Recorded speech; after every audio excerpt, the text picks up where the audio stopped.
They said he ate wolves for breakfast and buried men where no one would find them. They said she was too ugly, too fat, too nothing to matter. They were wrong about both, and the winter that almost killed an entire mountain would prove it. This is the story of Duncan Voss and Eliza Hartwell, two people the frontier threw away. One feared, one forgotten. But when the worst storm in a generation buried Iron Ridge under 20 feet of snow, fate stopped asking permission and shoved them together. What happened next shocked every soul who thought they already knew how this story would end. Like this video? Drop your city in the comments. Let me see how far this story travels. The last man who rode up to Duncan Voss's mountain came back 3 days later on foot, leading a horse with a broken leg and refusing to say what he'd seen. That was 4 years ago. Nobody had tried since. Iron Ridge sat at the far northeastern edge of Harlan County, where the Blackthorn Mountains pressed up against the sky like something the earth had shoved through in anger. The peaks there weren't the kind you admired from a distance.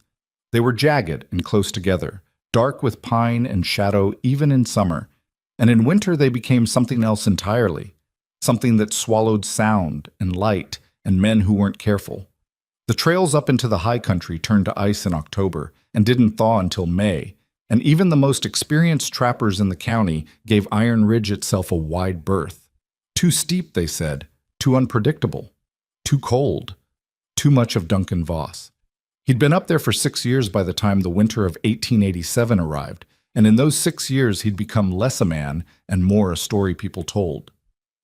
Children in Coldwater Flats, the nearest town, 12 miles south and 1,000 feet lower, would dare each other to shout his name at the tree line after dark.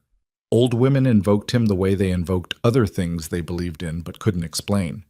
A farmer whose cattle had been found scattered across 3 fields once swore he'd seen a massive figure watching from the ridgeline, motionless in the snow for so long he thought it was a tree until it turned and walked back into the timber. Nobody went looking for confirmation. What people knew, what they thought they knew, was assembled from pieces. Duncan Voss had come from somewhere east, some said Pennsylvania, some said further. He'd been in the war, though nobody agreed on which side or what he'd done there. He stood 6'4" in flat boots and carried weight the way a draft horse carried it. Not fat, not lean, just solid in a way that seemed to belong to a different era, a different scale of man. His hands, on the few occasions anyone had been close enough to observe them, were the size of dinner plates and cross-hatched with old scars. His face was not kind. It was not cruel exactly, but it was the kind of face that made people look away quickly, not because it was ugly, but because it showed nothing. No welcome, no apology, no interest in what you thought of it. He'd bought the Iron Ridge land from the county for back taxes no one else wanted to pay, paid cash, filed no additional paperwork, moved up the mountain with a mule, a rifle, and 3 months of supplies, and built something up there that nobody had actually seen from the inside. The stories filled in what facts couldn't. He'd killed a man in Harlan County before he moved up there. That much was confirmed by the county record, a court proceeding that had ended in acquittal on grounds of self-defense. The other man had started it. 3 witnesses said so. But the man Duncan Voss had hit once with his open hand was dead before he reached the floor, and people had trouble forgetting that kind of arithmetic. Once a year, sometimes twice, Duncan came down to Coldwater Flats. He bought flour, salt, tools, ammunition, and whatever he needed that the mountain couldn't provide. He paid cash without haggling. He spoke to no one beyond the transaction. He loaded his mule, and he left. The street typically grew quieter when he appeared on it, conversations dropping to a murmur, people finding reasons to step inside their shops or cross to the opposite boardwalk. He noticed. He gave no sign that he cared. The last time anyone had spoken to him at length, not counting a brief exchange with the feed store owner about a particular type of iron bolt, was a conversation with Reverend Marsh 2 years back, when the Reverend had made the mistake of trying to invite Duncan to a Sunday service. Duncan had looked at him for a long moment, said nothing, then turned his mule and rode out of town without purchasing anything. People took that as confirmation of something, though they disagreed about what. In Coldwater Flats, the opinion on Duncan Voss was unanimous in only one respect. Nobody wanted him as a neighbor. Yet, Eliza Hartwell had lived in Coldwater Flats her entire 28 years, and she had spent most of them trying to take up less space than she actually occupied. She was large. That was the word people used when they were being polite, which was less often than they believed. She was tall for a woman and broad-shouldered and heavy in a way that had nothing to do with laziness or poor character, though the town had long since decided those things were connected. Her face was plain, her hair a forgettable brown that she kept pinned back with whatever was available. She dressed practically because she had no patience for the alternative, which meant she was frequently compared unfavorably to other women her age, which meant she had learned to keep her eyes at a level slightly above other people's faces, so she didn't have to watch them decide what to think of her. She ran her father's dry goods store, had run it since her father's hands started shaking badly enough that he couldn't manage the accounts. She was better at it than he'd been, organized where he was haphazard, firm with creditors where he'd been accommodating to the point of ruin, able to remember the prices of 200 items without a ledger. The store turned a modest profit under her management. Her father spent his days in the back room, and nobody in town thought much about who was actually keeping the lights on. She had no close friends, which she told herself didn't bother her and which bothered her considerably. The women of Coldwater Flats were not openly cruel to Eliza. Open cruelty was frowned upon by respectable society. What they were was quietly, comprehensively dismissive. They didn't invite her to sewing circles.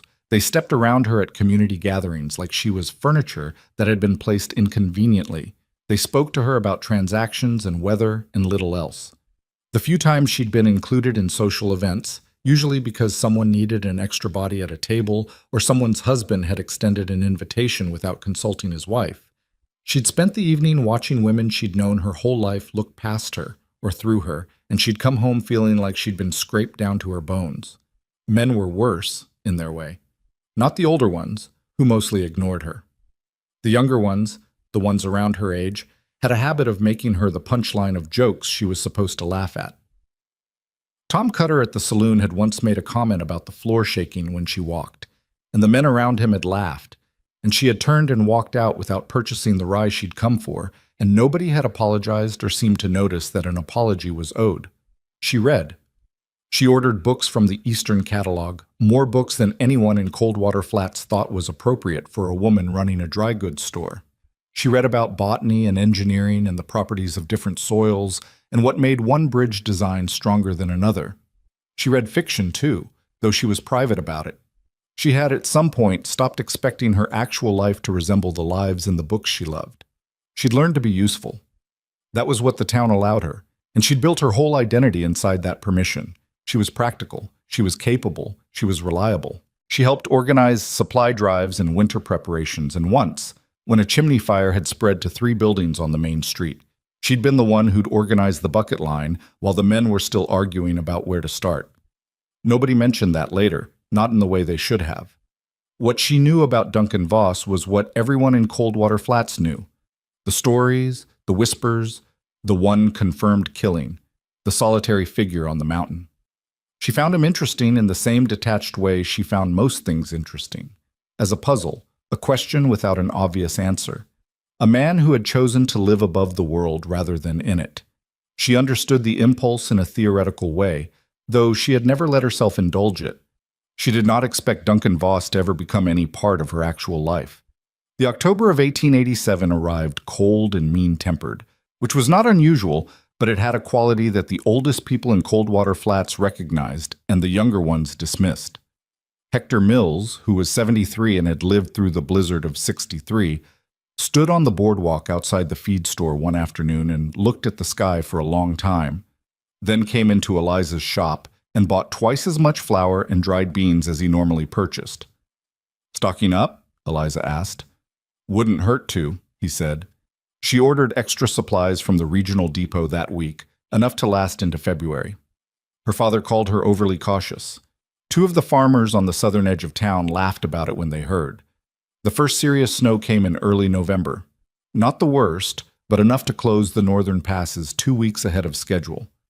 Eliza noted it in her ledger and said nothing to anyone. She was closing the store on the last Tuesday of November when Walter Grimes came through her door. Walter Grimes was not a man she particularly liked. He was 35, barrel-chested, and had made a small fortune buying distressed properties in the southern part of Harlan County and selling them at profit to settlers who didn't know better. He had a smile that came out too fast and didn't reach anything above his jaw, and he had a habit of talking to Eliza in the particular way she recognized, looking slightly past her face while he spoke, as though maintaining eye contact would imply more respect than he was willing to extend. "Late delivery coming through," he said without preamble. "Need you to hold a crate for pickup." "What's in it?" "Assay equipment. Heavy. Just needs a corner." "When's pickup?" "Week, maybe 2. She considered this. The back storeroom had space. "Standard storage fee." Grimes smiled a smile. "You sure you want to charge me? I do considerable business here."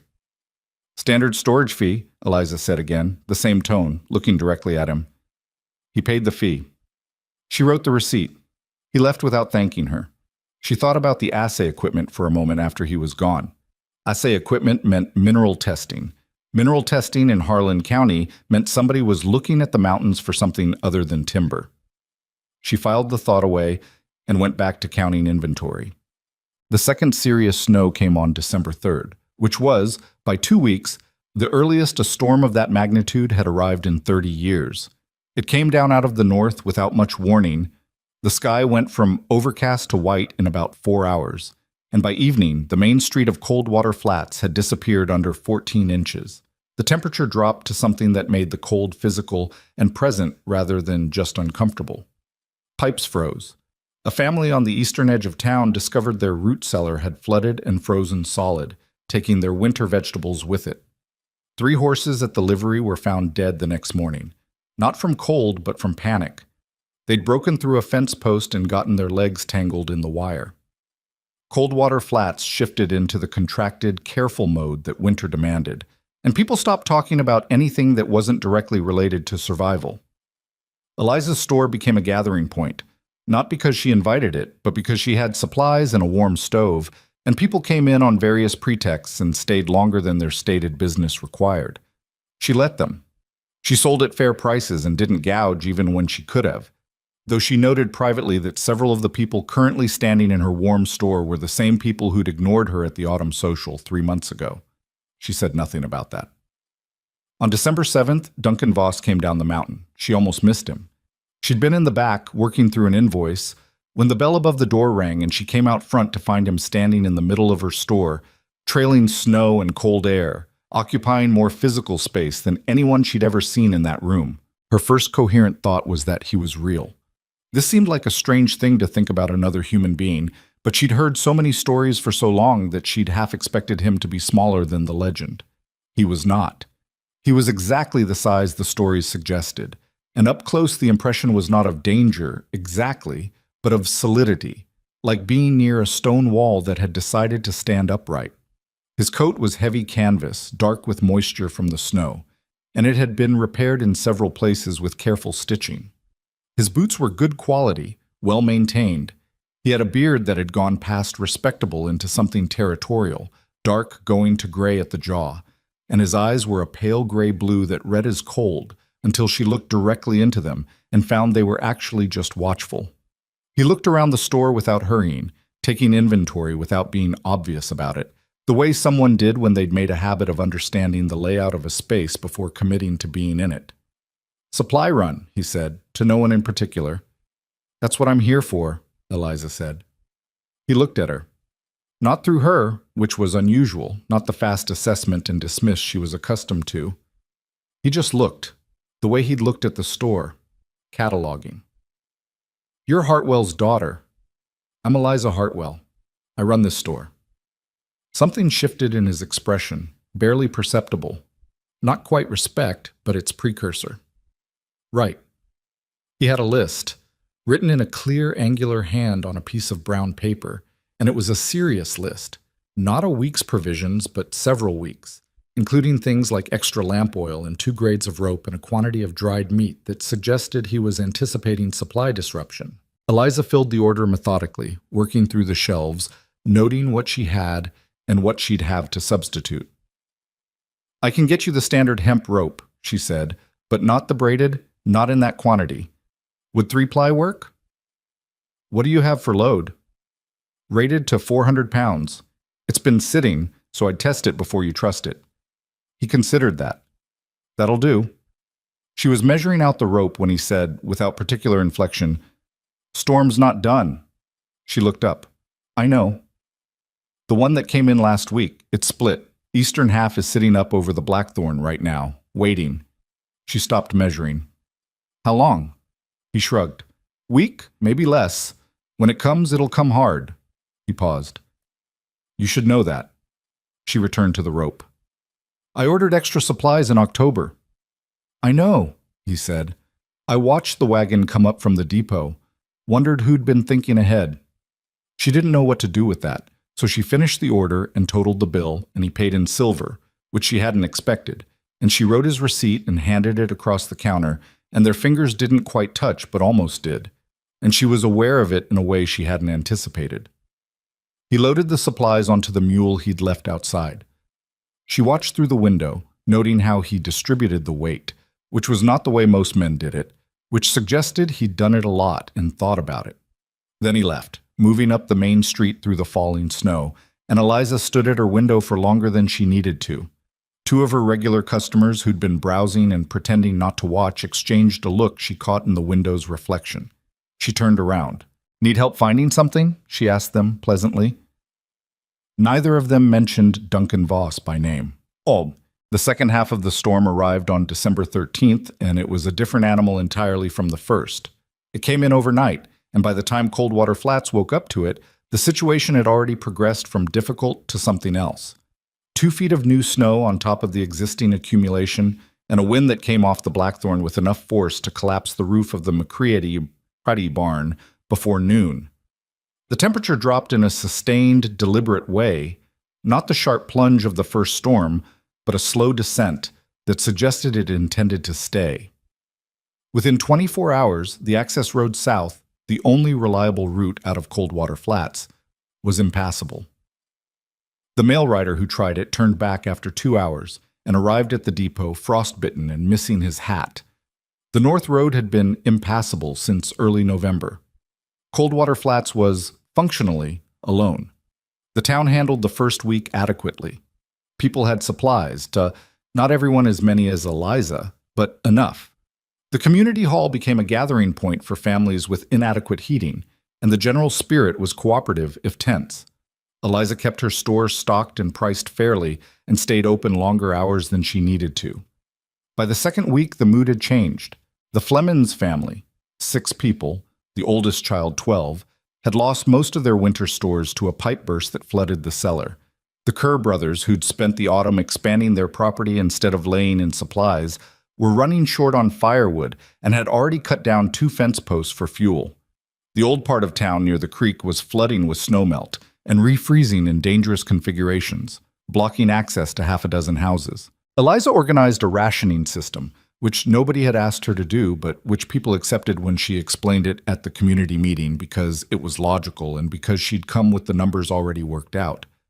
Mayor Aldrich, who normally ran these meetings, had been sick since the storm arrived, nothing serious but enough to reduce his effectiveness, and had essentially let her run the last 2 meetings without acknowledging that this was what was happening.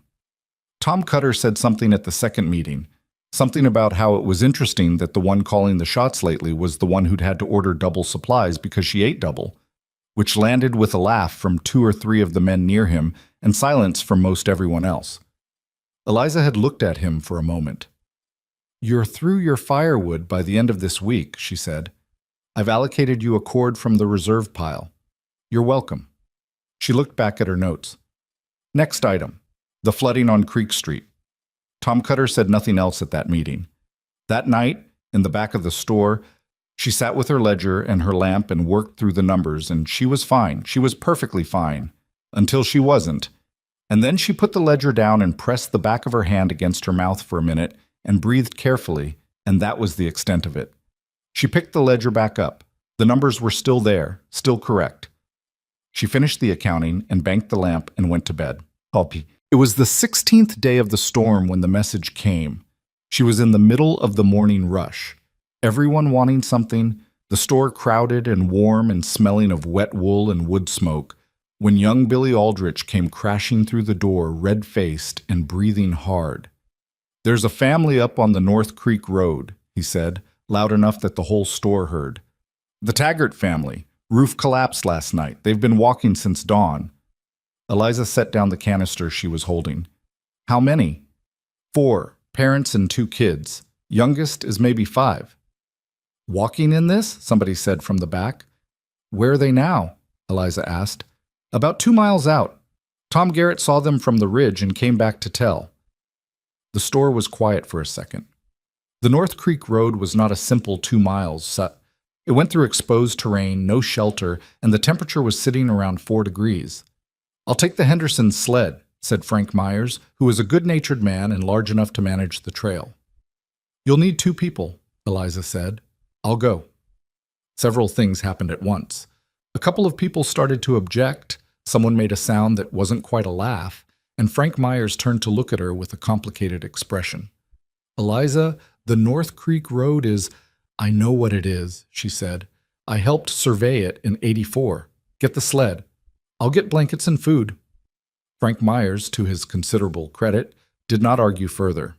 They brought the Taggart family back, barely.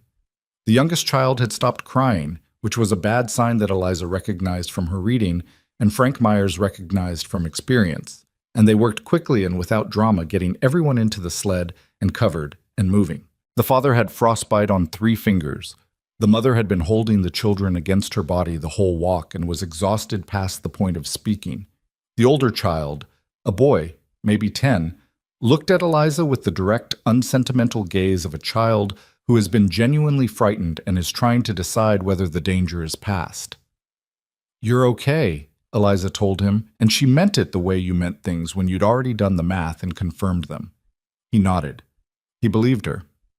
She got them settled in the community hall, got the mother something warm, inventoried the father's fingers and determined he'd probably keep them if they were careful, and then went back to her store and discovered that 2 different people had come in to purchase things and simply helped themselves and left notes, which was both touching and a little alarming as a precedent. That night, the temperature dropped further. She was woken at 3 in the morning by a sound she couldn't immediately identify, a low, sustained groaning that built slowly and seemed to come from everywhere at once. She was out of her cot and at the window before she was fully conscious. The building across the street, Hartman's Feed Supply, unused since September, had its roof in the street. The snow load. She'd flagged it a week ago, told 3 people about it, included it in her meeting notes. The building had been empty, and the owner was stuck in Millhaven, and nobody had gotten around to dealing with it. Now the roof was in the street, and the street was blocked, and if the building came down further, it would damage the water pipe that ran along its east wall, which was the water pipe that supplied 6 houses, including the community hall. She dressed in less than 2 minutes and went out into the dark. The cold was a physical thing, not like cold she'd experienced before, but cold as a substance, as something with weight and intent. She found her breath in short, stiff shapes in front of her face. The snow in the street was mid-thigh, and she moved through it the way she moved through most things, steadily, without wasting effort, paying attention. She was examining the fallen roof section, trying to assess how close the wall was to further collapse, when she heard the horse. It came out of the dark at the north end of the street, a big animal, a dark one, moving carefully through the deep snow with the patience of something that had been walking through exactly this kind of winter for years. And on it, barely visible against the sky until he was close, Duncan Voss. He drew up beside her and looked at the collapsed roof, and then at her, standing in the street at 3 in the morning in temperatures that were trying to kill everything they touched. "I saw it from the ridge," he said. "The heat signature changed when the roof went." "Heat signature," she said. "Snow glows different over a warm structure. When that building went cold, I saw it." She looked at him. He looked at the building. "The east wall is what you're worried about," he said. "The water pipe." He got off the horse. He did it the way he did most things, without announcement or performance, just the action itself. He walked to the east wall and examined it for a moment in the dark, running a hand along the seam where the wall met the eave, and she couldn't see his face clearly, but she could see him thinking. "It'll hold tonight," he said. "Cold is helping, but it'll need support before it warms up." "I know that." He turned to look at her. Up close in the dark, his face was something she hadn't expected. Not frightening, specifically, but very present, like a thing that had decided to be exactly where it was and had stopped questioning the decision. "You were organizing the rations," he said. It wasn't a question. "Yes." "The Taggart family. You went out for them." "Frank Myers went out for them. I went with him." Something that might have been the beginning of a different expression moved across his face and was gone. "You've been running this town for 2 weeks." "I've been helping," Eliza said. "There's a difference." "Is there?" He said it flatly, not like a question, more like he was filing something away. She was cold. She'd been cold since she stepped outside, and she was getting colder, standing in the street at 3 in the morning talking to a man who'd come down from a mountain because he'd seen a heat signature change. She was cold, and she was tired, and she was not, at this moment, interested in whatever the town was going to say in the morning when they found out he'd been here. "I have coffee," she said. "It's not great coffee, but it's hot." He considered this for what felt like a long moment. "All right," he said. She turned and walked back toward the store, and he tied his horse at the post outside and followed her, and neither of them said anything about how strange it was. Two people who didn't belong to anyone's idea of normal, moving through the dark together, like it made perfect sense. The coffee was, as she'd said, not great. She'd been stretching the grounds for a week, and it had the color of river water, and approximately its character. She set a mug in front of him at the back table, and one in front of herself, and sat down. He sat across from her and wrapped both enormous hands around the mug and stared into it for a moment. "How long have you been watching?" she asked. "Since the first snow?" He said it without embarrassment or apology. "I watched the town from the ridge. I've been doing it for years." "Why?" He considered that. "Because it's there," he said, "and because—" He stopped, reconsidered. "Because it's mine, too. In some way. Even if it doesn't want to be." She thought about that. Outside, the wind was pushing against the building's west wall in long, persistent waves. The lamp on the table cast everything in amber. "They're afraid of you," she said. "I know." "Are you afraid of anything?" The question came out more direct than she'd intended. He looked at her properly, not evaluating, just looking, and there was something in his face that she couldn't fully read, something that had lived a long time in the back of a man and hadn't had much occasion to come forward. "Plenty," he said finally. She nodded. She drank her coffee. They talked for over an hour, not about everything. They talked about the storm, about the structural risks in the older buildings, about the water supply and what would happen if the pipe froze. He knew the watershed above town better than anyone, knew where the pressure would build and where the ice would cause problems and where it wouldn't. She knew the town's supplies and logistics down to the pound. Between them, they assembled a picture of the situation that neither could have had alone. At some point, she realized they had stopped treating each other carefully, that they were just talking, the way you talked to someone who understood what you were saying and didn't require you to simplify it. She couldn't remember the last time a conversation had felt like that. She wasn't sure it ever had. He left before dawn. She watched him ride back north from her window, the big dark horse picking its way through the street, until they disappeared into the gray pre-dawn and the storm closed around them. She stood there a minute longer than she needed to. Then she went back to her ledger. She didn't tell anyone about the conversation. She filed it away with other things she kept privately, alongside the satisfaction of the survey work in '84 and the moment when the Taggart boy had looked at her and believed her. What she thought about, turning the numbers in her ledger, was his voice when he'd said it's mine too, in some way. The particular quality of that. The honesty of admitting to belonging somewhere that hadn't invited you. She knew that feeling very precisely. Outside, the storm continued. The temperature held at 4 degrees and then dropped to 2, and the buildings of Coldwater Flats huddled under their snow loads, and the people inside them burned their wood and ate their careful rations and waited for something to change. In the back of her store, Eliza Hartwell recalculated the supply numbers for the 3rd time that week and found they were exactly what she'd already known they were. She put the ledger away and banked the lamp and listened to the wind work at the walls. The storm wasn't done. Duncan had said so, and she'd already known it, and she believed that somewhere up on that dark mountain, The man who watched heat signatures change in the snow was looking down at the town below him and thinking about what came next. She was thinking about it too. The morning after Duncan Voss rode back up the mountain, Coldwater Flats found out he'd been there. It took about 4 hours. Small towns didn't need newspapers.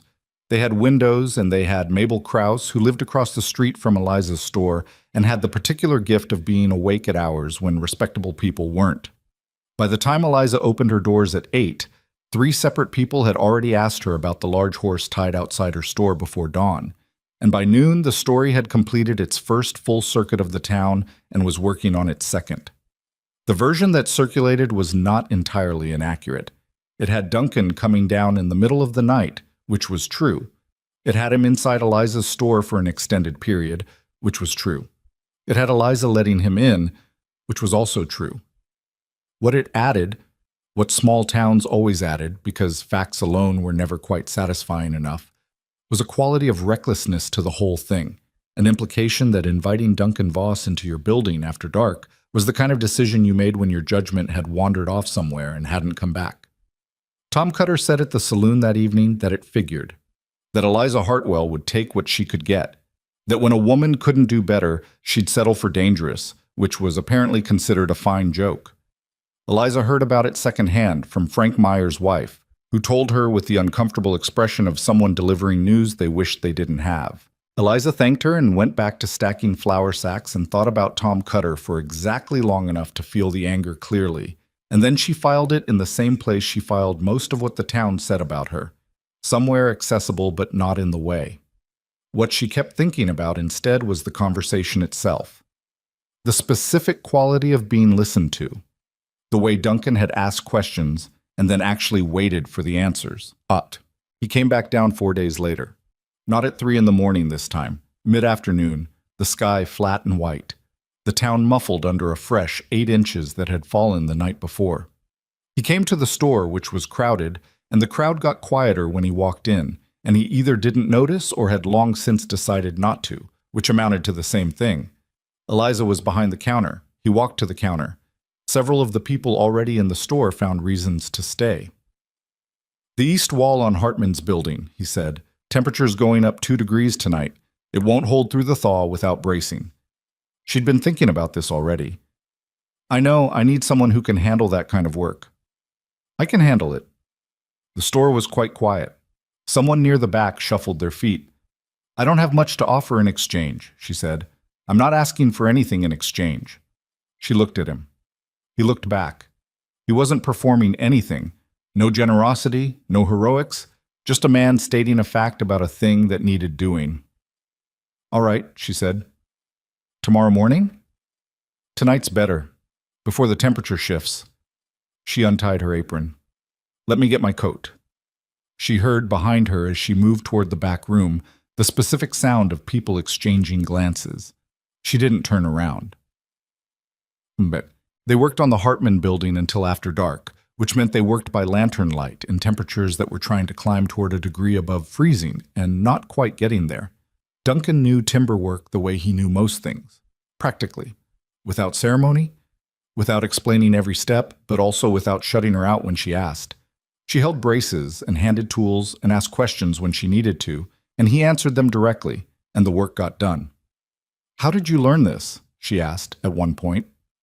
"My father built houses," he said, without looking up from the joint he was setting. "Before the war, he was particular about it. Said a joint that would fail was worse than no joint at all, because it made you trust the wrong thing." She thought about that. He was right. He usually was. He drove the pin home. "Hand me the mallet." She handed him the mallet. Later, when they were cleaning up, she said, "The town's talking." "I expect they are." "It doesn't bother you?" He considered that for a moment, straightening up, rolling his shoulders in a way that suggested a back that had accumulated a significant amount of its history. "It used to," he said. "Not the way it maybe should have. I used to want to correct it, tell them what actually happened, what I actually was." He paused, stopped seeing the point eventually. "Because they wouldn't believe you. Because the story they had was more interesting than the truth." He picked up his tools. Truth is usually just a man doing the next thing that needs doing. She stood there in the lantern light with snow on her coat and thought about that for a moment. That's either very wise or very sad. Probably both, he said. She laughed. It came out unexpected, more genuine than she'd intended, and she saw him register it, not smiling exactly, but something in his face that acknowledged the sound like it was a thing he hadn't heard recently enough. He didn't leave the next morning. This was not discussed or arranged. It simply happened. There were more things needing doing, and he knew how to do them, and the town was running short on people who could work in these conditions without needing to be managed. He assessed the other buildings with compromised roof lines and spent 2 days working through the worst of them.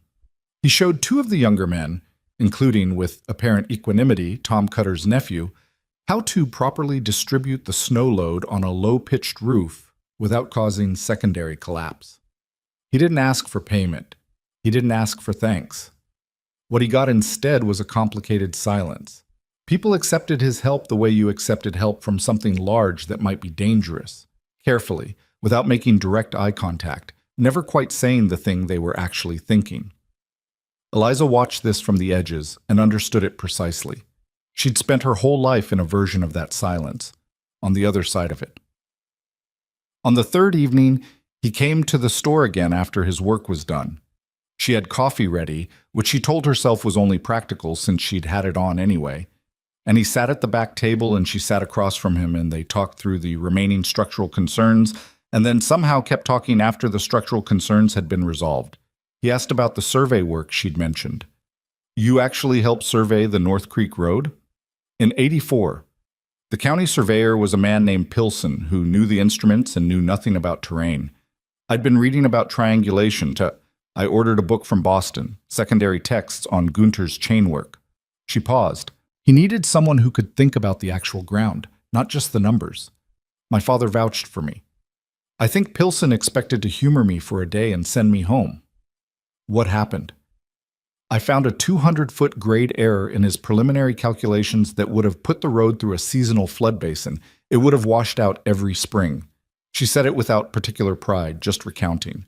He was angry about it for about a week, and then we got along fine. Duncan had both hands around his coffee mug, watching her. That road's been solid for 3 years. I know. Does anyone in this town know you did that? She considered this honestly. Pilson knows, my father knows. Everyone else was told the county surveyor completed the assessment. She shrugged. Not a resigned shrug, but a considered one, like she'd made a calculation about what that information was worth. It didn't seem worth fighting about. Duncan said nothing for a moment. Then, how much of this town runs on things you did that nobody fought about? The directness of it hit her somewhere she wasn't expecting. She looked at her coffee. That's a harder question than it sounds, she said. I know it is. Outside, the wind was doing its thing against the west wall. She became aware that the lamp between them was burning lower, and she hadn't moved to adjust it. Why are you still here? She asked. In town. You've done what needed doing. There's more that needs doing, he said. There's always more that needs doing. Yes, he said. And he didn't add anything to that, which was its own kind of answer. On the 22nd day of the storm, Eliza made him a proposal. She'd worked it out over the previous 2 days. The numbers, the logistics, the specific terms. The way she worked out everything, methodically, refusing to let the personal dimensions of it cloud the practical ones. She laid it out at the back table while the coffee was still reasonably hot. The homestead on Iron Ridge, she said. I've been watching the supply situation here. We're going to run short on 2 things. Good timber for structural repair and high-grade rope, both of which I've heard you have in surplus. I do. I'm proposing a working arrangement. I'd come up to the homestead and we'd organize a systematic supply run down to town. Timber, rope, and whatever else you have surplus. In exchange, I'd bring the store's remaining stock at cost. You've been coming down anyway. We'd be formalizing something that's already half happening. He was quiet for a moment. She kept her face neutral. The town would talk, he said. The town already talks. It'd be worse. Woman living at a man's place on the mountain, there'd be no version of that story that wasn't ugly. I'm not asking to live there, she said. I'm asking to work an arrangement that benefits both of us and the people down here who need supplies." She paused. "Unless there's a practical reason it doesn't work." He looked at her with the particular quality of attention she'd come to recognize, the kind that actually processed what you'd said rather than what he'd expected you to say. "There's a second cabin," he said. "I built it for storage originally. It's usable. That's practical. It's a hard climb, in these conditions." "I know what a hard climb is." Something in his face shifted. Not quite a smile, but in the neighborhood. "You'd need to know the trail markers. The first third is obvious, then it becomes—" "Show me," she said. "Tomorrow." He drank his coffee. He was quiet for a long enough time that she considered whether she'd miscalculated, whether she'd pushed past some limit she hadn't mapped. "All right," he said finally. "Tomorrow." She told her father that evening. This went about as well as she'd expected, which was not particularly well. Her father was a good man with a limited imagination and a firm idea of what the town would say, and those two things were, in his mind, the same concern. "Eliza, listen to yourself." "I am listening to myself. That's why I'm doing it." "That man, the things people say about him. I've talked to him more in the last week than anyone in this town has talked to him in 6 years," she said. "He braced 3 buildings that would have failed. He spent 2 days teaching the younger men what he knows about timber work and asked for nothing. People say things, Papa. They have been saying things about me my entire life and it hasn't killed me yet." She said it without bitterness, just as a fact, the kind she'd worn long enough that it had stopped having sharp edges. "I'm going up the mountain to arrange a supply deal. There's a separate cabin. I'll be back down in 3 days." Her father looked at his hands for a moment. The shaking was worse in the cold. "You've already decided," he said. "Yes." "Then why are you telling me?" "Because you're my father." She came and sat beside him. "And because I wanted you to know I've thought it through. I'm not being foolish. I'm being exactly as careful as I always am." He looked at her for a long moment. The look of a man measuring the distance between the daughter he'd raised and whatever she'd become when he wasn't paying close enough attention. "You're smarter than me," he said, finally. "You've always been smarter than me." "That's not—" "It is." He shook his head. "Be careful on the trail." The climb to Iron Ridge took 4 hours in the snow, and it was not a pleasant 4 hours. Duncan set the pace deliberately. Not slow enough to feel patronizing, which she appreciated, but not fast enough to be reckless, which she also appreciated. He pointed out the markers without ceremony, a particular rock formation at the first switchback, a dead pine that had fallen in a specific direction at the halfway point, a cluster of stones she would not have noticed on her own, but that, once shown, she could picture from memory. She noted them the way she noted everything, precisely, without having to write it down. The homestead, when she first saw it, was not what the stories had made it. She'd expected something severe, something that matched the legend, dark timber and iron and the general atmosphere of a place that wanted to be alone. What she found instead was a working property. Large, yes. The main cabin was built into the cliffside in a way that used the rock as a fourth wall, which was clever and practical, but it showed the marks of someone who'd spent 6 years making something function rather than something intimidate. The woodpile was enormous and systematically stacked. The outbuildings were in good repair. There were tools hung in specific places that suggested a person who thought about where things should live. The second cabin was exactly what he'd said, a storage structure, converted, with a cot and a small iron stove and enough space that she wasn't crowded. She walked through it while he waited in the doorway. "It's fine," she said. "The stove pulls to the left," he said. "Don't compensate too much or you'll run it too hot." "I'll figure it out." She heard the edge of something in his voice, not quite uncertainty, but something that wasn't his usual flatness. She turned around. He was still in the doorway, and he looked for just a moment before his face reassembled itself, like a man who had not had anyone inside his territory in a very long time and was not entirely sure what the rules were now. "The timber you have," she said. "Can we look at it tomorrow? I want to grade it before we load anything." He pulled back from whatever he'd briefly been close to. "After breakfast," he said. "I'll start at first light." She nodded. She turned back to the stove and studied the flue situation. Behind her, she heard him walk away through the snow, back toward the main cabin, and she stood alone in the converted storage cabin at the top of Iron Ridge and listened to the wind work across the cliff face and thought that whatever this was, this strange, half-formed thing between two people who didn't fit anywhere, it was at least honest. It was at least real. She lit the stove. She made it work without running it too hot. It took a while, but she got it right. She stayed 3 days, as she'd said, then 3 more. The timber grading took longer than anticipated, not because the work was complicated, but because there was more of it than she'd expected, and because Duncan had been stockpiling with a kind of instinctive surplus that turned out to be exactly what the situation required. He had good pine, clean-cut and properly dried, in quantities that would address every structural problem currently threatening Coldwater Flats, and then some. He also had rope, iron hardware, rendered fat for weatherproofing, and 2 complete sets of framing tools that he'd maintained with the careful attention of someone who understood that tools were not replaceable out here. She cataloged everything in a ledger she'd brought up the mountain, sitting at the rough table in the main cabin while Duncan worked outside. And somewhere in the middle of the second day, she realized she'd stopped being conscious of the strangeness of being there. The mountain had its own rhythm. Early light, hard work. Brief meals that were functional rather than social. Evenings where the wind came off the cliff face and the lamp held its small territory against the dark. And she'd slipped into that rhythm the way water found a channel without deciding to. On the 4th morning, she came out of the storage cabin and found him already at the woodpile, splitting with the focused economic motion of someone who'd done it 10,000 times.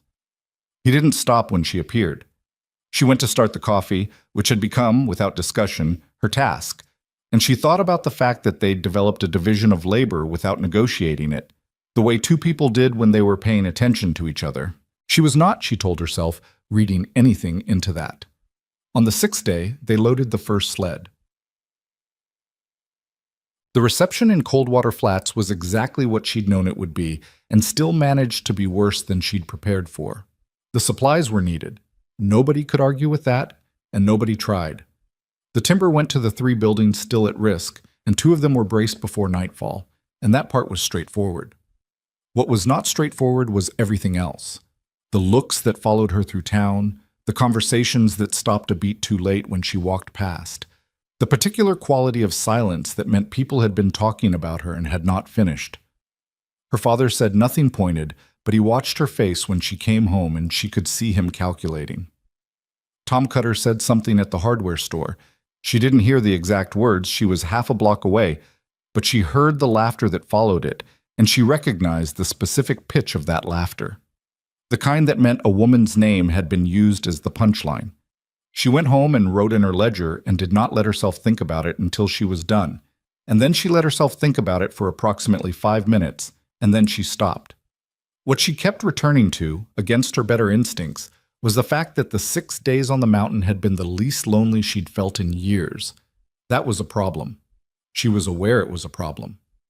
She filed it next to the other things she was aware of and couldn't do much about. It was Walter Grimes who first showed her what was actually moving under the surface of everything. He came to the store in the 2nd week of January when the storm had eased to something that was still brutal but no longer catastrophic, and he came with 2 men she didn't recognize. Not settlers, not trappers, not the type who came to Coldwater Flats on ordinary business. They were too clean for the conditions. Their boots were too new. Grimes wanted to discuss the assay equipment he'd stored in her back room. He wanted it moved.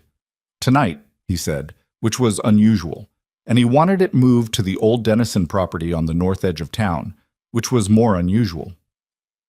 "That's not part of our arrangement," Eliza said. "I'm adjusting the arrangement." "You can't adjust it unilaterally. I'll move it when you bring a cart and the storage fee is settled, same as we agreed." One of the men behind Grimes shifted his weight. It was a small movement, probably unconscious, but Eliza noticed it. The particular way a man moved when he wanted you to know he was there, and he was large. "I'd like it moved tonight," Grimes said again, with a smile that didn't reach anything. "And I'd like it moved properly. In daylight. With a receipt for the transaction." She held his gaze. "Come back tomorrow with a cart and we'll settle it cleanly."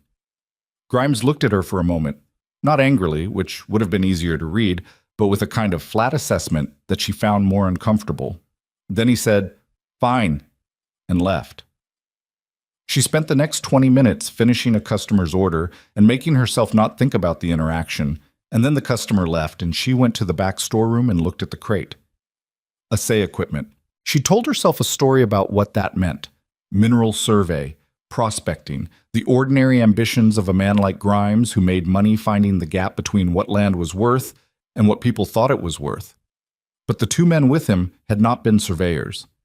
And he'd wanted the crate moved tonight, which meant someone was coming for it who he didn't want associated with his store visit. She opened the crate. It took her 20 minutes and a good deal of careful repacking afterward, but she read enough of what was inside to understand. Survey maps.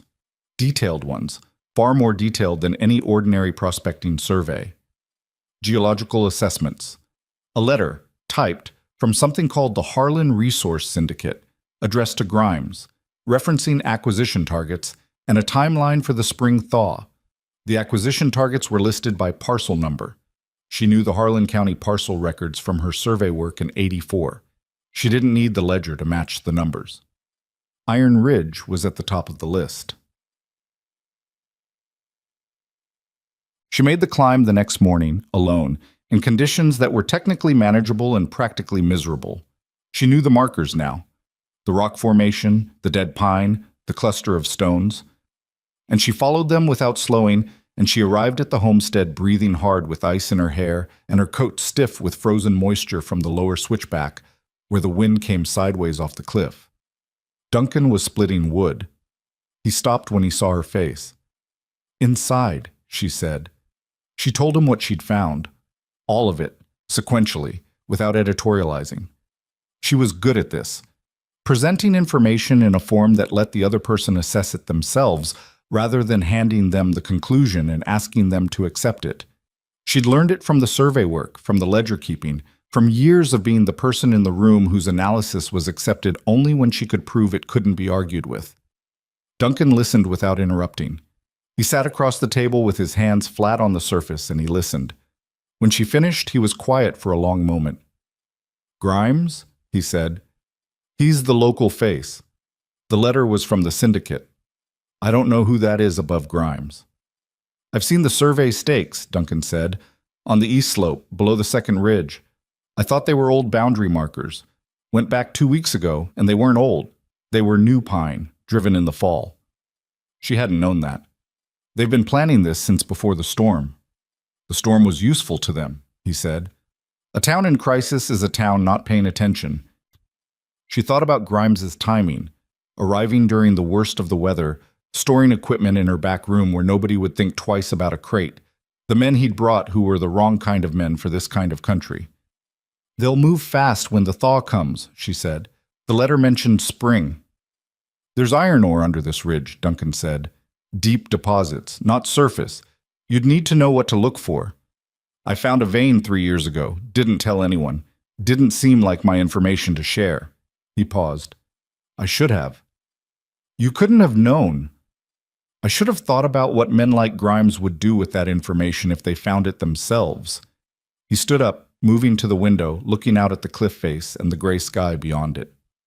"They'll come for the land through the county records first. Pressure, litigation, some kind of claim dispute.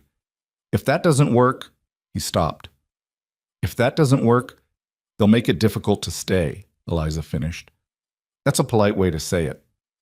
"What's an impolite way?" He turned from the window.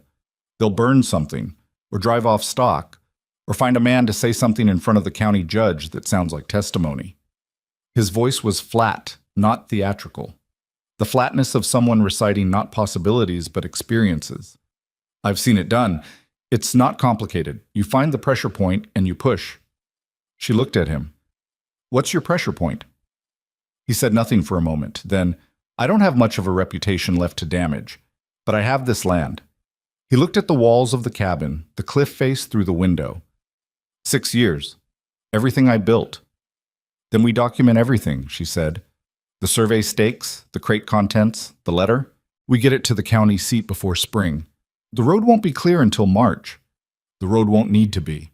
She was already thinking about this, who she knew at the county seat, what she could put in writing, what Frank Myers' brother-in-law, who clerked at the land office, could do with properly documented evidence before an official filing came through. There are ways to get information to the right people that don't require a cleared road. Duncan looked at her. You're already thinking 3 moves ahead. I've been thinking 3 moves ahead my whole life, she said. It's the only reason I'm still standing. 3 days after that conversation, the sabotage started. First, it was the Northern Supply Cache, a covered depot that Duncan had established 2 winters ago at the base of the mountain, a place where he stored goods between town runs to reduce the number of trips. He went down to it on a Tuesday and found the lock cut and the contents gone. Not stolen selectively, but destroyed. Flour bags slashed, lamp oil emptied onto the snow, rope cut into useless lengths. The message was not subtle. Then it was the timber. Not the timber they'd already brought down to Coldwater Flats, but the secondary pile at the homestead, the overflow stock he kept at the tree line. Someone had been up there with an axe and done enough damage that a third of the pile was unusable. The cuts were deliberate.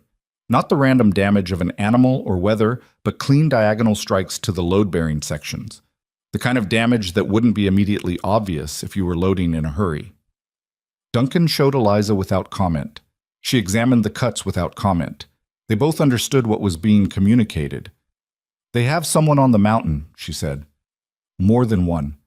The cache and the timber pile aren't visible from the same point. He crouched by the cut timber, examining the axe marks. This was done in the last 48 hours. The snow covered the older cuts. Are we in immediate danger? He looked up at her. She'd asked the question without flinching, wanting a straight answer. He gave her one. Not tonight. They're warning first. That's usually how it goes. Warn, then escalate if the warning doesn't take. So they expect us to leave. They expect me to leave. He straightened. You were probably not part of their calculation. She thought about being not part of their calculation, the familiar position, rendered newly dangerous. Then we should make sure they recalculate. Walter Grimes came to her store on a Friday with a different quality of smile than before. He'd heard, he said, that she'd been spending time on the mountain. He'd heard that she and the Voss man had some kind of arrangement. He hoped she understood that getting involved in property disputes wasn't good for a business owner's standing in the community. He said the word standing with a careful precision. My standing in this community, Eliza said, has never been your concern. I'm making it a concern. He put both hands on her counter, leaning slightly forward. The situation on Iron Ridge is going to resolve itself one way or another this spring. That's just how things are going. Smart people don't put themselves in the middle of something that's already been decided. Who decided it? People with the resources to follow through. She looked at his hands on her counter. She looked at his face. She thought about the letter in the crate, the typed lines about acquisition timelines, the casual certainty that what someone wanted could simply be taken if the wanting was organized enough. Get your hands off my counter, she said. His smile tightened at the edges. And pick up your crate today, she said. It's been here long enough. Storage fee is settled. I'll have it out front. Eliza? That's Miss Hartwell, she said. Or it's nothing. Pick one. He left. She stood at the counter for a minute after the door closed, aware that her hands, which she'd kept flat and still on the counter surface, were now shaking slightly. Not fear, exactly. The body's delayed response to something it hadn't been allowed to show in the moment. She made herself breathe. She made herself count the things she knew. The documentation she'd started building, the letter she'd already sent by way of Frank Myers' brother-in-law, the survey stakes they'd photographed, the chain of evidence that was thin but existed. Thin wasn't nothing. She knew that. She'd built things out of thin her entire life. The storm that came in the last week of January was the worst of the season. She was still on the mountain when it hit. She'd been making the climb twice a week now, which the town had opinions about, and she had stopped pretending to care. And the speed of the front caught them both off guard. 1 hour the sky was overcast and cold and ordinary, and then the temperature dropped 8 degrees in 20 minutes, and the wind shifted and the snow that came with it was not the regular kind, but the driven horizontal kind that eliminated visibility past 10 feet. They pulled everything inside. Duncan moved the horses. He had 2 by this point, one being Eliza's, which she'd begun stabling at the homestead because the climb on horseback was safer than on foot, and the horse needed somewhere warm, and secured the outbuildings and brought in extra wood, and they did all of this without discussing it because there was no time to discuss it and no need to.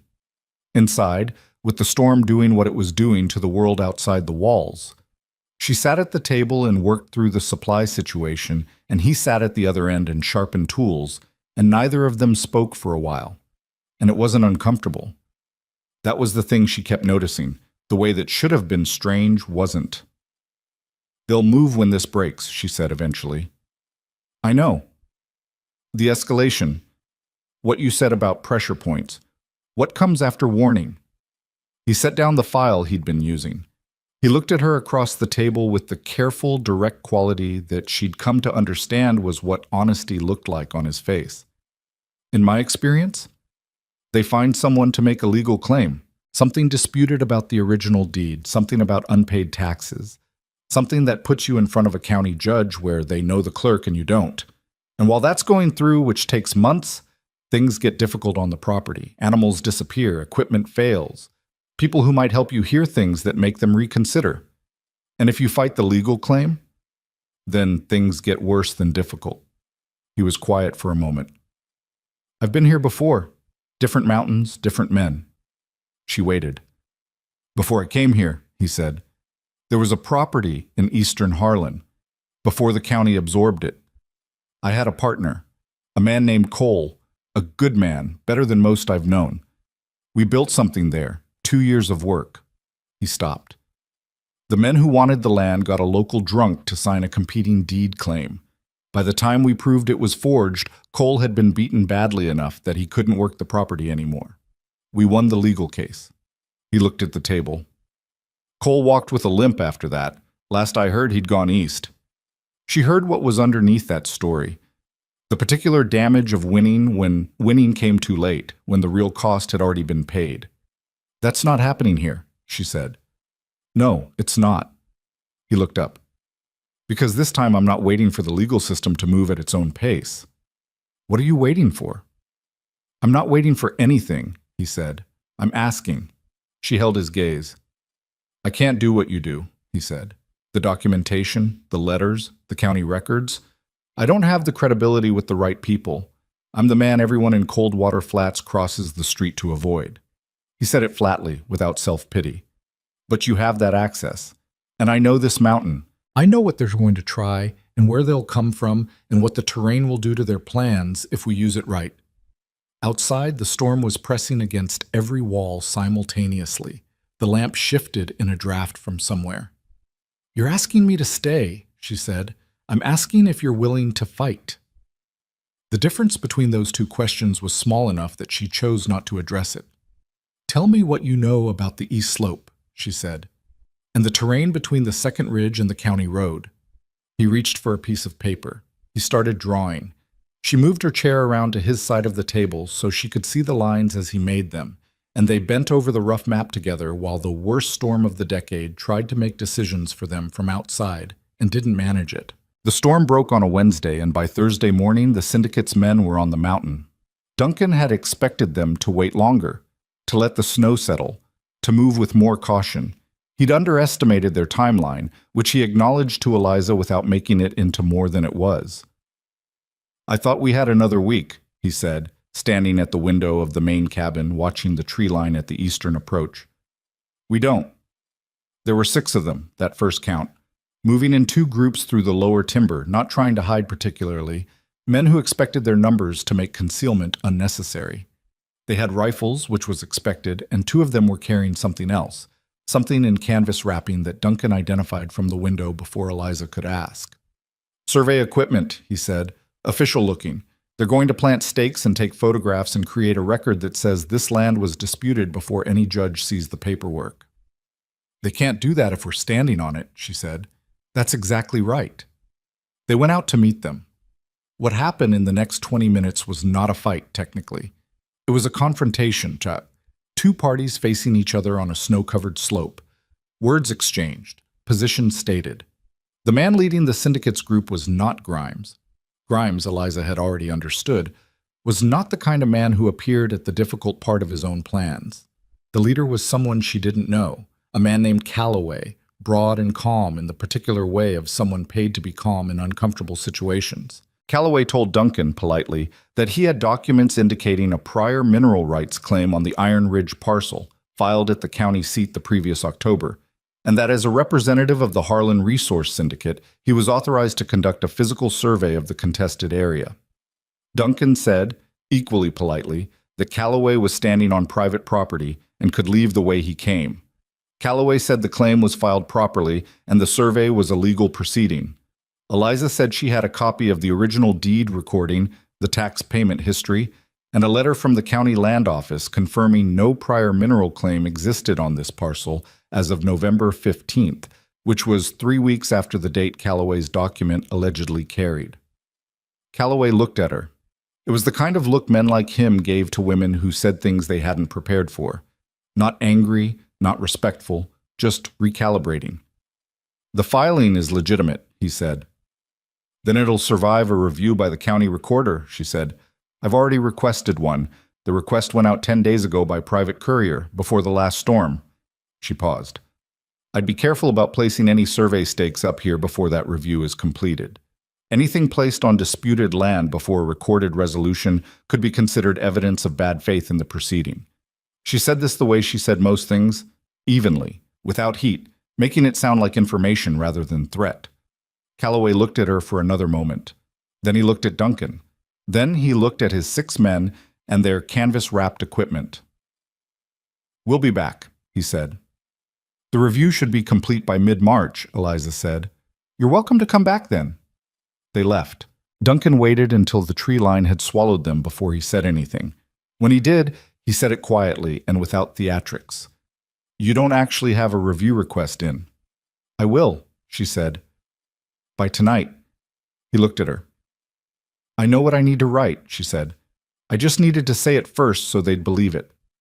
He was quiet for a moment. That was a risk. "Yes," she agreed. "Did it work?" He looked at the tree line again. "It bought us time." "Then it worked." She wrote 3 letters that afternoon, at the rough table in the main cabin, while Duncan reinforced the eastern gate and checked the trigger lines on the early warning system he'd spent the last week setting up. A series of thin cords strung between trees on the 3 most likely approach routes, each connected to a tin can with small stones, simple and effective and invisible under snow, unless you already knew what you were looking at. The first letter went to Frank Meyer's brother-in-law at the county land office. The real review request, formally worded, with the documentation she'd compiled attached as accurately as she could reproduce it from memory. The second letter went to a man named Arthur Dent, whom she'd known peripherally since the survey work, who was a clerk at the county courthouse, and who had, on 2 occasions, asked for her professional opinion on land measurement questions, which told her he was the kind of man who cared about getting things right, more than he cared about where the right answer came from.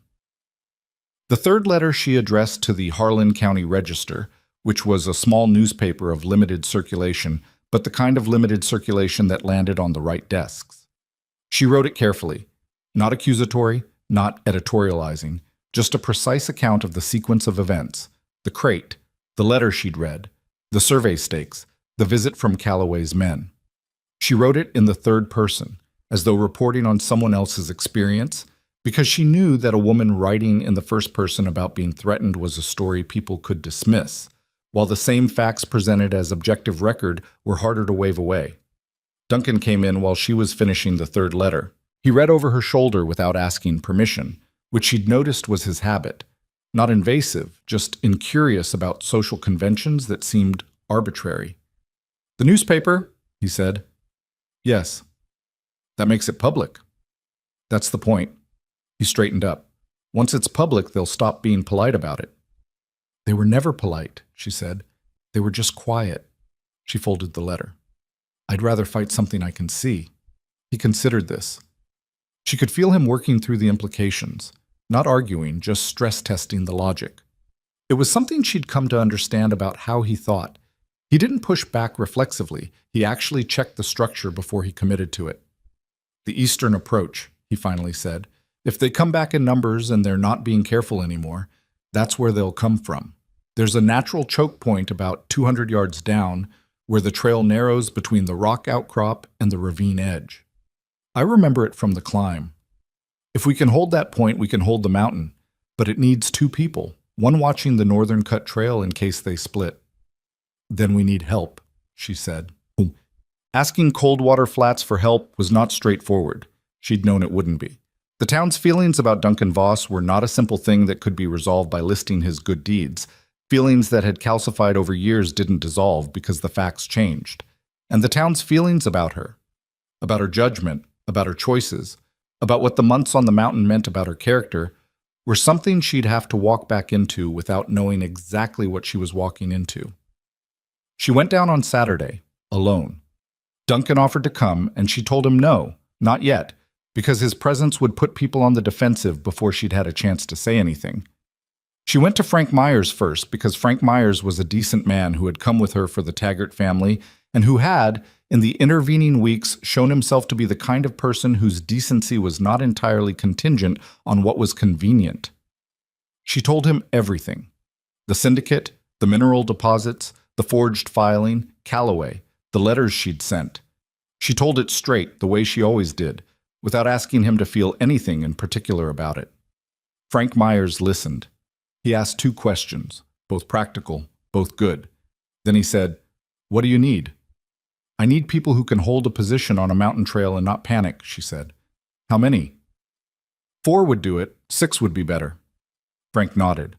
He was quiet for a moment. "Tom Cutter's not going to help." "I'm not asking Tom Cutter." "His nephew might," Frank said. "The young one, James. He's a decent shot, and he doesn't have his uncle's mouth." She hadn't expected that. "All right." "The Taggart father," Frank continued, "assuming his fingers have healed enough, he owes you." He doesn't owe me anything." "He'll think he does," Frank said. "Let him." She went to 6 households that afternoon. 4 of them said yes. 1 said no, but offered supplies.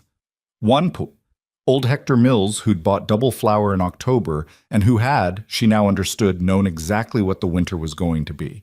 Said he was too old to hold a mountain trail, but that he had a mule and a willingness to move things that needed moving, and that he'd heard good things about Duncan Voss's timber work, and thought it was a shame the way people talked. She walked back to the mountain in the late afternoon light, and she was not, she realized, in the habit of feeling grateful in a way she let herself show, but she was aware of something loosening slightly in her chest that had been tight for a long time. The Taggart father had shaken her hand. Frank Myers had said, at the end, that he was sorry it had taken this long for people to see what she was worth. And she'd said that was a complicated sentence, and he'd said he knew, and they'd left it at that. The second approach came on the following Tuesday, and it was different from the first in every way that mattered. There was no polite preamble this time, no Calloway with his formal language and his canvas-wrapped equipment.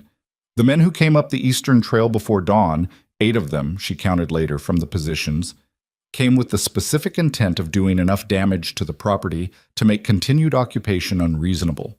She knew this because she'd read the letter in Grimes's crate, and the letter had a phrase she'd memorized: persuasive remediation of occupancy obstacles, which was a way of writing arson and destruction that was intended to be legible only to people who already understood what it meant. They hit the early warning line at the eastern approach at 4:30 in the morning, and the sound of the tin cans, small and metallic and very clear in the pre-dawn stillness, woke both Duncan and Eliza in time. Frank Myers and the others were already at their positions. They'd come up the previous evening and spent the night in the storage cabin and in the covered space by the woodpile, which was cold and not comfortable, and none of them had complained. Duncan had placed each of them the night before, walking the positions in the dark, explaining what each location covered and what it didn't. He'd done this without being commanding about it, more like a man sharing information he happened to have about his own land, which was exactly what he was. The choke point held. It held not because of any single dramatic moment, but because of the terrain itself, which Duncan had understood for 6 years, and the syndicate's men were encountering for the first time. The ravine edge was icy, and the rock outcrop gave the defenders elevation and partial cover, And when the approaching men realized they were walking into a position they couldn't take without significant cost, they stopped. There was a standoff, 20 minutes, maybe more, in the dark and the cold, with everyone's breath making clouds and the mountain completely silent around them except for wind. Then one of the syndicate's men, not Calloway, someone lower and more practical, called out from the timber and asked what the play was here. Duncan, from his position above the choke point, said the play was that they were on private land without legal authorization and were free to leave. The man asked about the mineral rights claim. Eliza, from her position at the secondary trailhead, said the claim was currently under review by the county recorder's office at the formal request of the title holder, and that any action taken against the property during a pending review would constitute a criminal offense against a recorded title, which was a specific statute in Harlan County that carried a 2-year penalty. There was a silence. She had no absolute certainty about the specific penalty. She knew the statute existed. The penalty figure was her best estimate. "How does she know that?" someone said in the dark. "She surveys land," Duncan said. "She knows the county code better than the men who wrote it." Another silence. The men withdrew. Not quickly. They moved with the deliberate pace of people who wanted to make clear they were choosing to leave rather than being forced to. But they left, and the trail was empty, and the mountain was just a mountain again. Bolt said. It was afterward, when the others had come down from their positions, and there was a fire going in the main cabin, and someone had produced a bottle of something dark and mediocre, and everyone was holding tin cups, that the thing Eliza had been bracing for finally happened. James Cutter, Tom's nephew, the one Frank had described as decent, looked at Duncan across the fire with the direct uncertainty of a young man working something out in real time. "I heard you killed a man," James said, "in the county record." The cabin got quiet. Duncan looked at James without anger. "Yes, the record said self-defense." "It was." "But you still did it." "Yes." Duncan drank from his cup. "He put a knife in my side first. I hit him once. I didn't intend to kill him." He looked at the fire. "I've thought about it a considerable number of times since. Whether I could have done it different. Whether the force was right." He paused. "I don't have a clean answer. I know what happened, and I know what I intended, and I know what he was trying to do. The rest of it is something I've had to carry without resolving." James was quiet. He was looking at Duncan with the serious attention of a young man receiving information he'd asked for honestly and was trying to honor honestly. "That's a fairer answer than most men give," James said finally. "Most men don't have to give it," Duncan said. The fire crackled. Frank Myers refilled a cup. Outside, the wind moved through the pines in long, slow passes. Eliza watched Duncan's face across the fire, the angle of it, the way he carried the weight of that story without dramatizing it, without asking anyone to absolve him or condemn him. She thought about the things she'd understood about him early, that he was honest in the precise way that people who'd paid for dishonesty were honest. Not as virtue, not as performance, but as the only mode that had ever cost him less than the alternative. Said, the legal case broke open in the 3rd week of February, faster than she'd expected. Arthur Dent at the county courthouse had done his job, and the county recorder's review had found what she'd told it to look for. The syndicate's mineral rights claim bore a filing date of October 17th, but the notary stamp was from a notary whose county registration had lapsed in August. The document was legally void. The letter from the county recorder arrived via Hector Mills' mule, which had made the trip because Hector had decided it was worth the effort, and Eliza read it at the main cabin table while Duncan stood nearby and waited. "It's done," she said. He was quiet for a moment. "For now. The claim is void. They'd have to refile with a legitimate notary, and they can't refile a claim that the recorder's already reviewed and rejected on these grounds without new evidence." She set the letter down. "They're not done, but this particular move is finished. They'll find another move. Probably." She looked at him. "But we're on record now. The newspaper letter went out. Frank told me the register ran it. The county recorder's decision is on file. Every move they make from here gets harder to make quietly." He sat down across from her. Outside, February was doing its last mean things to the mountain. The temperature had dropped again, a late cold snap that the old-timers called the wolf's last bite before spring, and the wind had the personal quality it got in late winter, as though it had been at this long enough to resent the effort. "You should know," he said, "that I'm not good at this." She wasn't sure what this meant. She waited. "Having someone here," he said. "Having someone who's—" He stopped, reconsidered. "I've been alone up here for 6 years because that's what I arranged. I arranged it on purpose. And I don't—" He stopped again, and she could see him trying to say something true rather than something that sounded right, which took longer. "I don't know how to do this without eventually getting it wrong," he said. "I want you to know that before it matters more." She looked at him for a moment. The lamp between them was steady tonight, no drafts, and his face in the light was just his face, a man trying to be honest about the dimensions of himself. "I know you'll get it wrong," she said. "I'll get it wrong too." "That's not the same thing." "No," she said. "But it's the same category." She folded the county letter and set it precisely on top of the other documents. "Duncan! I've spent my whole life waiting for people to decide I was worth something. I'm done waiting for that." She looked up. "What I'm not done with is this. Whatever this is. It works, and I know it works, and I'm not walking away from something that works, because we might both make mistakes in it." He was looking at her with the careful, direct attention that she'd come to understand was what he looked like when he was receiving something important. "I'm not asking you to walk away," he said. "Then stop warning me off like you are." He was quiet. He reached across the table and put his hand over hers. Not gently, not like a gesture from a story, but the way he did most things, directly, without hedging. His hand was very large and very warm, and the scars on it were real, and the weight of it was the weight of an actual person who had accumulated an actual history. She looked at their hands for a moment. She turned her hand over so her palm was against his. Outside, the wolf's last bite continued its cold work against the walls, and inside the lamp held steady, and the documents on the table, the letters, the copies, the county recorder's decision, sat where they were. Proof that some things could be fought with the right words in the right order, delivered to the right people before the wrong ones moved first. The mountain was still theirs, not because everything had gone right, because plenty had gone wrong, but because neither of them had let the wrong things finish the argument. The syndicate didn't give up in February. Men like the ones behind the Harlan Resource Syndicate didn't give up because a county recorder voided a document. They regrouped, they found a different angle. They waited to see if the people opposing them would get tired before they did. It was a reasonable calculation. It had worked for them before.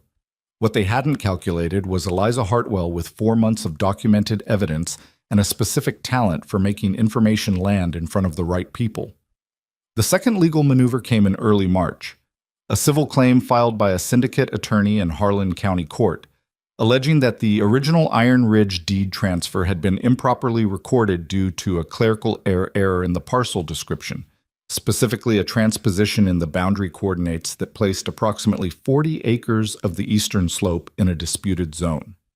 It was a technically sophisticated move, the kind that required an actual lawyer and actual knowledge of county records, and it would have been very difficult to contest for anyone who didn't already know the parcel's survey history in detail. Eliza knew it in detail. She'd helped survey the North Creek Road in '84 with a man named Pilson who'd taught her, inadvertently, everything she needed to know about how boundary coordinates were recorded and what a transposition error actually looked like versus what someone claiming a transposition error looked like. She drafted the response herself, had Arthur Dent review it for procedural form, and filed it within 2 weeks of receiving the claim.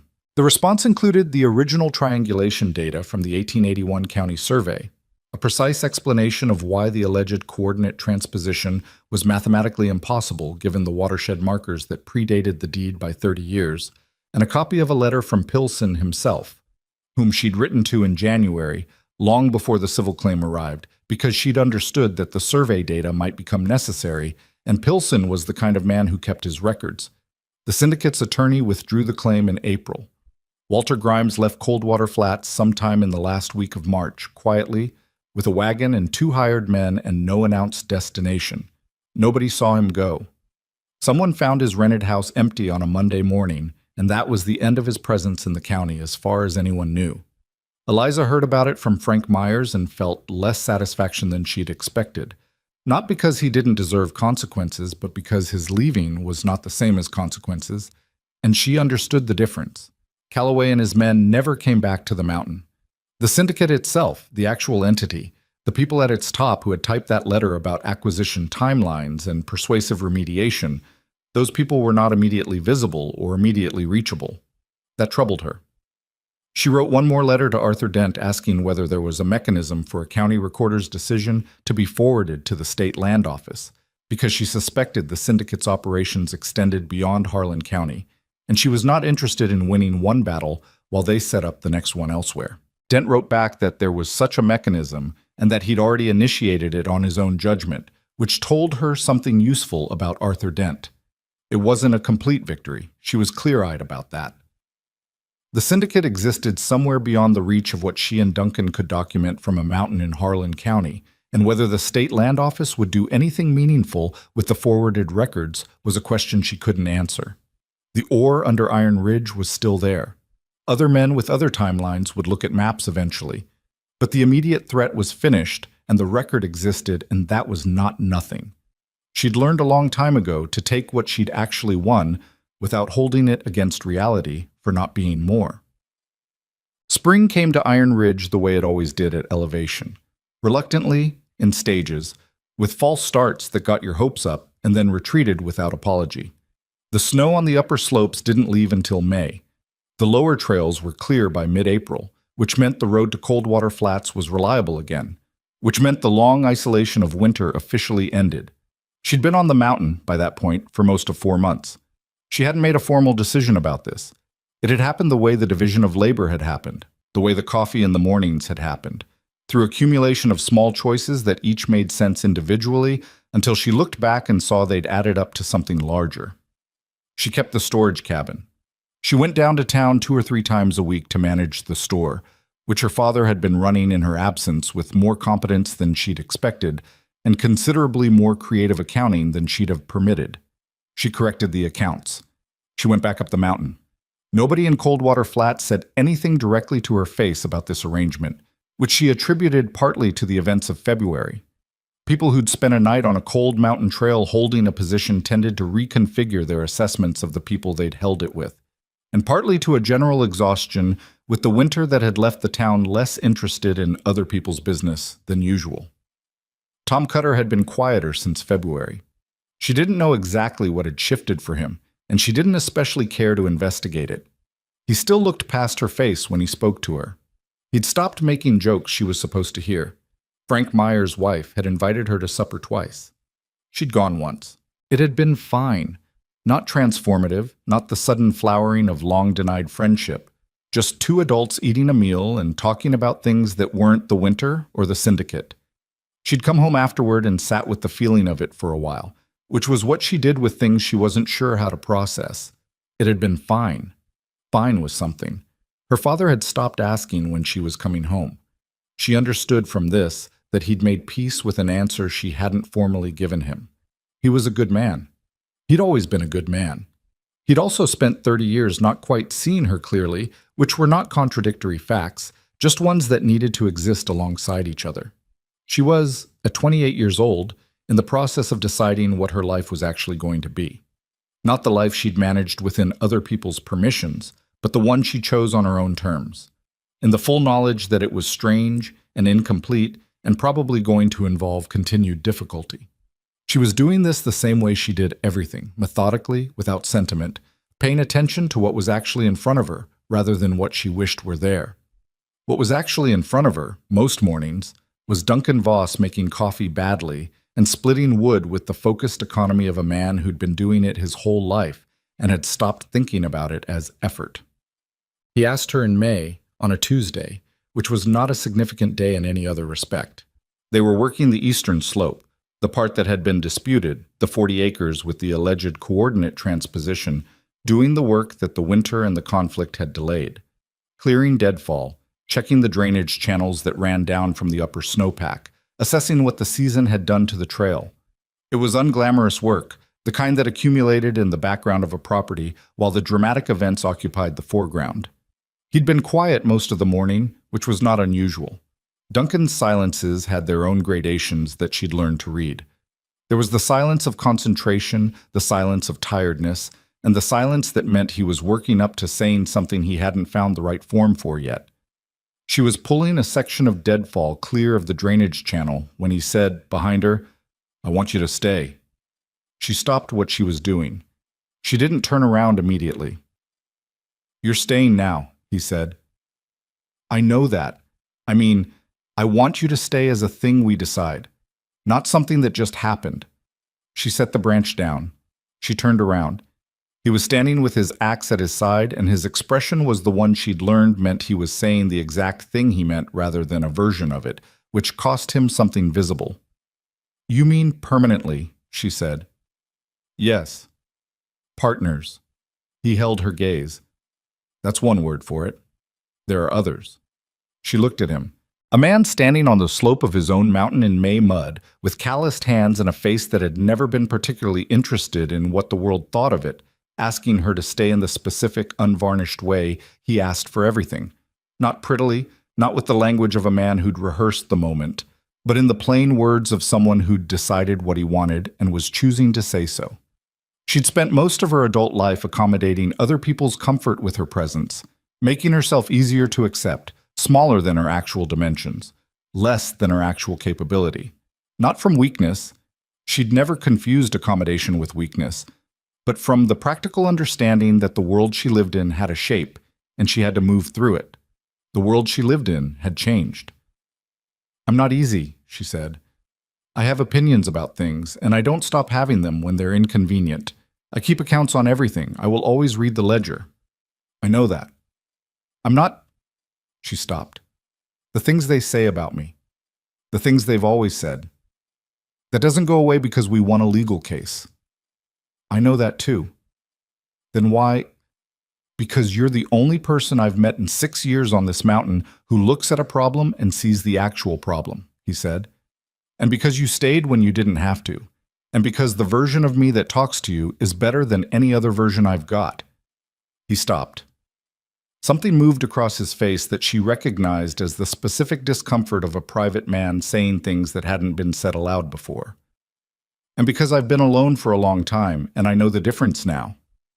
The drainage channel moved water past them in its steady, unremarkable way. The pines above the slope held their position against the sky. "Yes," she said. He looked at her. "Yes," she said again. That was the other word.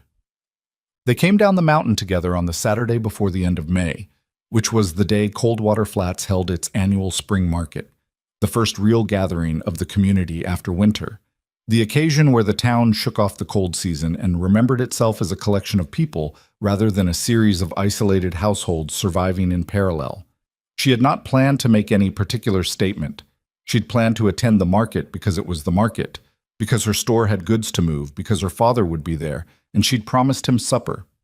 Duncan had come down with her because he needed iron stock from the hardware store, and because she suspected he was done with the particular shape his isolation had taken before winter. What they hadn't anticipated was how the arrival of the two of them, together, on the main street of Coldwater Flats on a clear May morning, would land. It landed significantly. She became aware of it gradually, the way the murmur of the market shifted slightly, conversations pausing at a different rate than foot traffic paused, people's attention tracking in a way that had nothing to do with the goods on the tables. It was not hostile. That was the first thing she registered, and the surprise of it was genuine. It was not hostile. It was something more complicated than that. A town in the process of revising its own story, watching two people who'd been the least expected protagonists of that story walk down the main street together and looking for cues about how to respond. Frank Myers was the first one. He was at his usual table near the feed store, and he saw them coming, and he straightened up and he said, in a voice that was carrying without being theatrical, "Morning, Eliza." "Morning, Duncan." And he said it with the same ease he'd say it to any two people he considered his neighbors. Duncan said good morning in the flat, direct way he said things, which was the same way he'd always said things.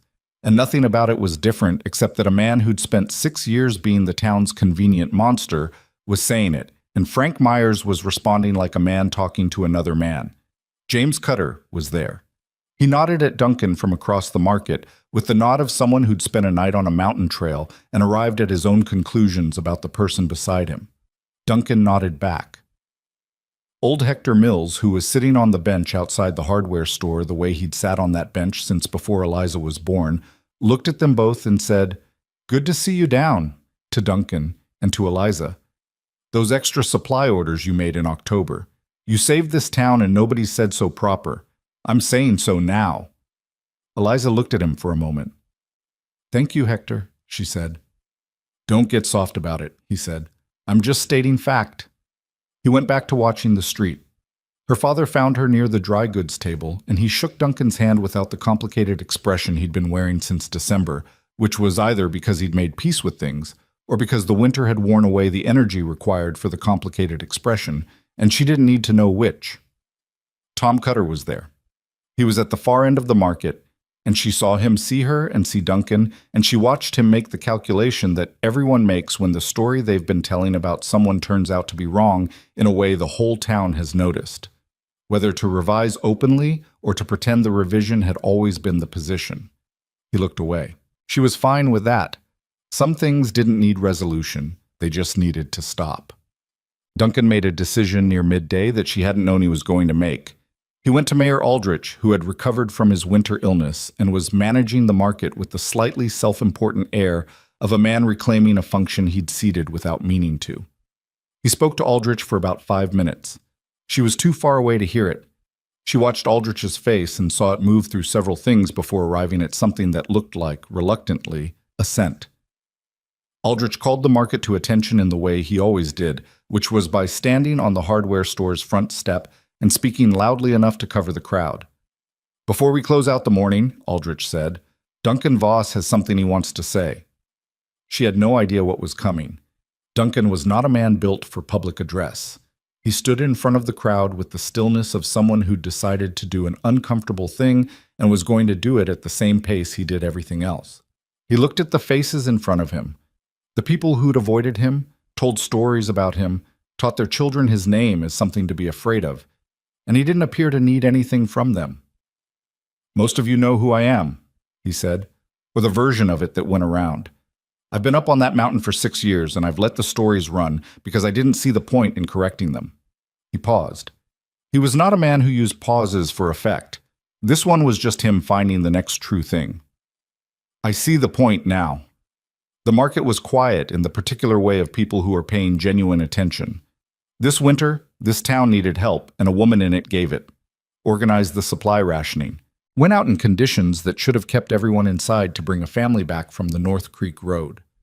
Managed the structural repairs and the legal case against men who were trying to take my land and were willing to do whatever that required.